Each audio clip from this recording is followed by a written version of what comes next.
ଆଜି ମୁଁ ମୁକୁଳେଇ ଦେଲି ମୋ ମନର ଯୋଡ଼ାଟା। ଝରକାଟା ଆପେ ଆପେ ଚେଇଁଗଲା। ଏପଟରେ ଖସୁପୁରା ଜହ୍ନଟା ଫିକା ପଡ଼ିଆସିଲାଣି। ପବନର ଟାଟା ଶବ୍ଦ ମନକୁ ଆନ୍ଦୋଳିତ କରୁଛି। ଆଣ୍ଠିଏ ପାଣିକି ଗଲେଣି ପଦ୍ମ ଘୁଞ୍ଚି ଘୁଞ୍ଚି ଯାଉଛି।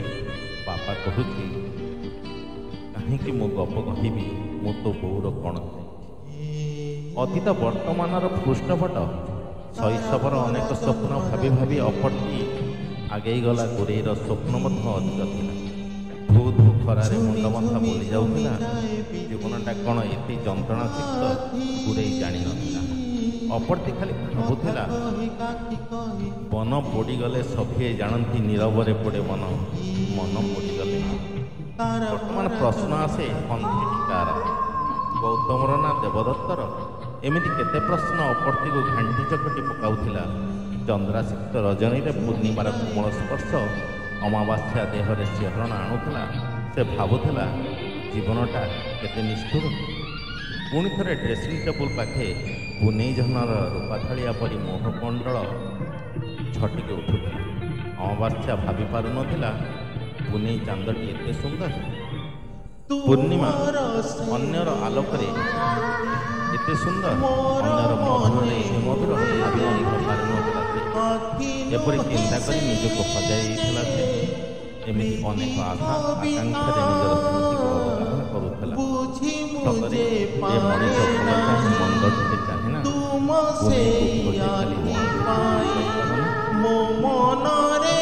ତୁମର ହୃଦୟ ପାଗଳ କରିଛି ଦେବାନିଶି କରେ ବ୍ୟସ୍ତ ହେବାକୁ ଦେବିନି ତୁମକୁ। ତୁମ ଗୀତ ସୁରେ ବାନ୍ଧୁଥିବି, ଭାବିଛି ଲେଖିବି ପତ୍ରଟିଏ।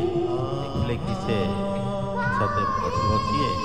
ପଢ଼ବା ନ ପଢ଼, ଲେଖିବି ଯେ ମୁଁ ହିଁ ଖାସ୍ ତୁମରି ପାଇଁ। ହୃଦୟ ମଧ୍ୟରୁ ବିପଦ ହେବ କି ନ ହେବ ତୁମ ପସନ୍ଦ, ତଥାପି କଲମ ଯାଉଛି ଲେଖି।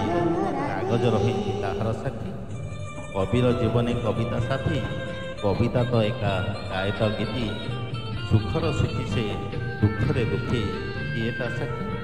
ଲେଖୁ ଲେଖୁ ଯେବେ ପଢ଼ିବି ଥକି, ଅନେକ କଥା ଯେ ରହିବ ବାକି। ତୁମେ ନ ପଢ଼ିଲେ ପଢ଼ିବ ଯେ କିଏ? ଭାଷା କିଏ? ତୁମେ ତ ବାନ୍ଧବୀ, ତୁମେ ଯେ ପ୍ରିୟା। ନିଃସଙ୍ଗ ଜୀବନେ ତୁମେ ତ ସାହା, ତଥାପି ତୁମରି ପାଏନା ଦେଖା ରହିଛି ଏକା।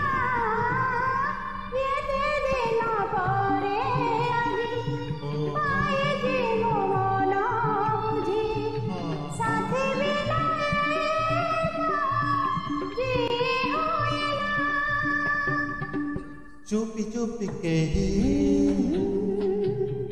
काने गे कही साथी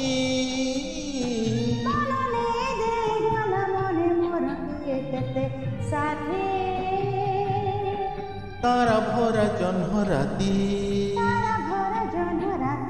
झूमी